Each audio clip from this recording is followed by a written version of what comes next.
दुखों से मुक्ति। एक बार भगवान बुद्ध जी एक गांव में उपदेश दे रहे थे।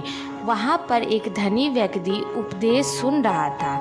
वह भगवान बुद्ध से एक प्रश्न पूछना चाहता था, लेकिन सब लोगों के सामने प्रश्न पूछने में संकोच कर रहा था, क्योंकि उसकी गांव में काफ़ी प्रतिष्ठा थी। प्रश्न ऐसा था कि उसकी प्रतिष्ठा दांव पर लग जाती।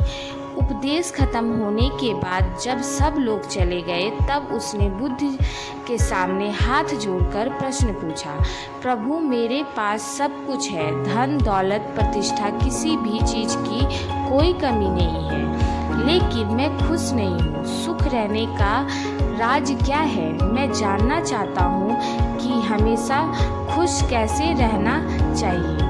यह सुनकर भगवान बुद्ध उसे अपने साथ जंगल में ले गए और सामने एक बड़े पत्थर को देखकर कहा कि इस पत्थर को उठाकर मेरे साथ चलो। कुछ समय बाद उस व्यक्ति के हाथ में दर्द होने लगा, लेकिन वह चुप रहा। काफ़ी समय बीत जाने के बाद उसने दर्द सहा नहीं गया और बुद्ध जी से कहा, मेरे हाथों में दर्द हो रहा है। बुद्ध जी ने कहा, पत्थर नीचे रख दो, और पत्थर नीचे रखते ही उसे राहत महसूस हुई। तब बुद्ध जी ने समझाया कि यही सुख का राज्य है।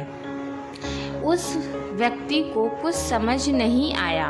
बुद्ध जी बोले, जिस तरह इस पत्थर को जितने समय तक हाथ में रखोगे उतना ही दर्द होगा, इसी प्रकार दुख के बोझ को जितना देर तक हम अपने कंधे पर रखेंगे उतने ही ज़्यादा दुखी और निराश रहेंगे। यदि व्यक्ति खुश रहना चाहता है तो उसे दुख के पत्थर को जल्द से जल्द नीचे रखना सीखना होगा।